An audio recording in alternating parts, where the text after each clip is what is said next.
Hey guys, it's been forever. David here, the VC who hates most VCs.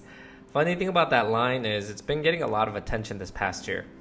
I am making this video, first time in a long time, because we're approaching the end of 2024.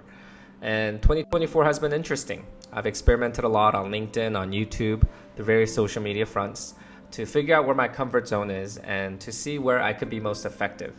Found some comfort on LinkedIn and YouTube. I will be more active this coming year. I've had to learn how to edit videos and play with podcasts. I've learned a lot.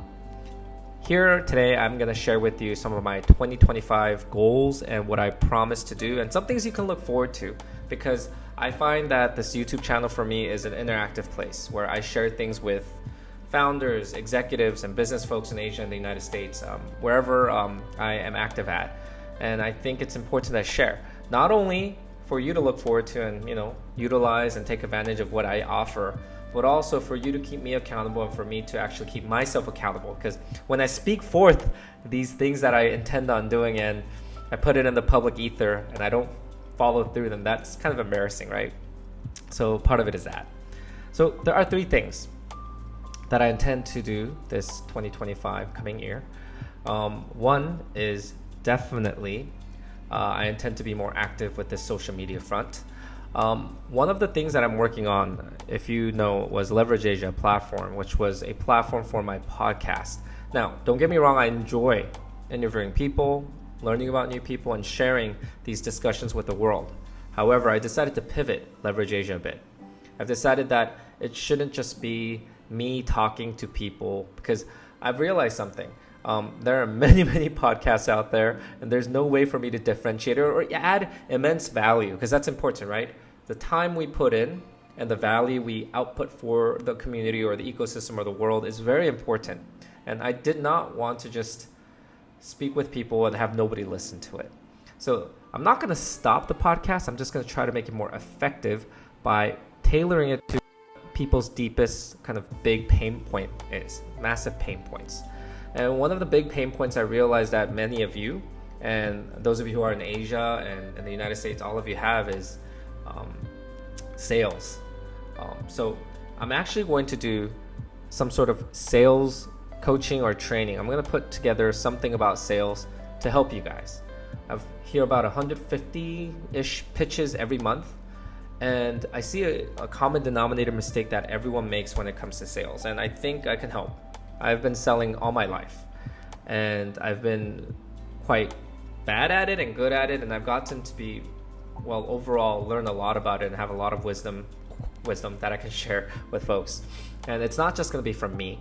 There are many grandmaster salespeople out there, like karate chop masters. And I would like to invite them and help educate all of you. Every one of you out there, because all of us are fundamentally salespeople. We have to sell. Second thing is, again, Leverage Asia.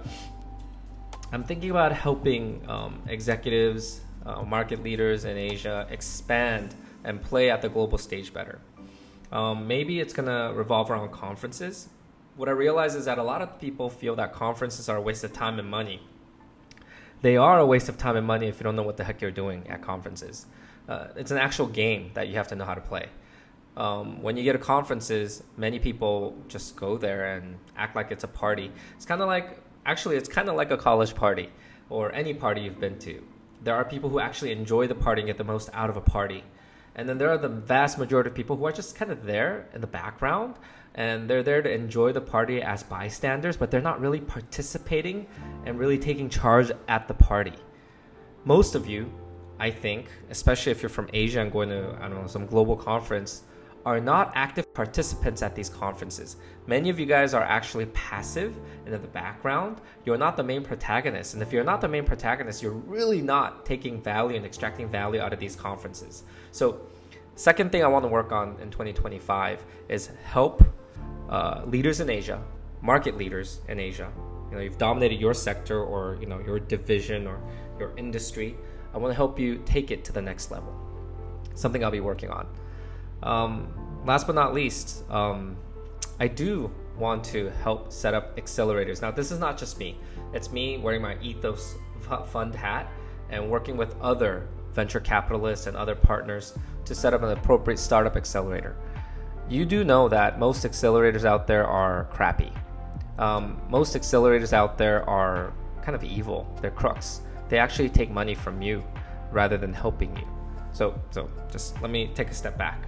There are accelerators out there that will give you money only to take a part of it back as payment for fees and services.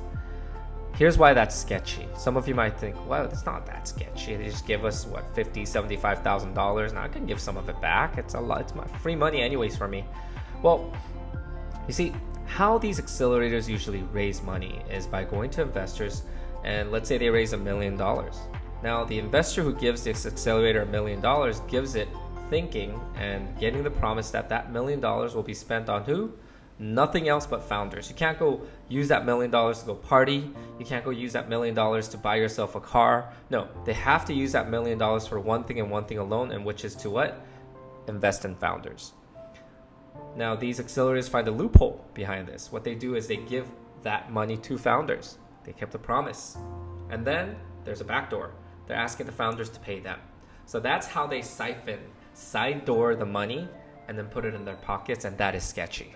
A lot of accelerators in Southeast Asia are doing that, and I think that's wrong. A gold standard is Y Combinator, where they give you the money, they get some equity, but they really add a lot of value, training, and you get great funding opportunities at the back end. I think that's what accelerators should be. However, the Y Combinator model isn't going to work perfectly in Southeast Asia for many reasons. I'm going to tweak it a little bit and try to make it happen. One of the ways we've been experimenting was through the new venture challenge, and I'll give you more updates about that. But anyways, third point is that third goal for 2025 is to bring you better accelerators, startup accelerators in Southeast Asia, and we're going to do it through partnerships.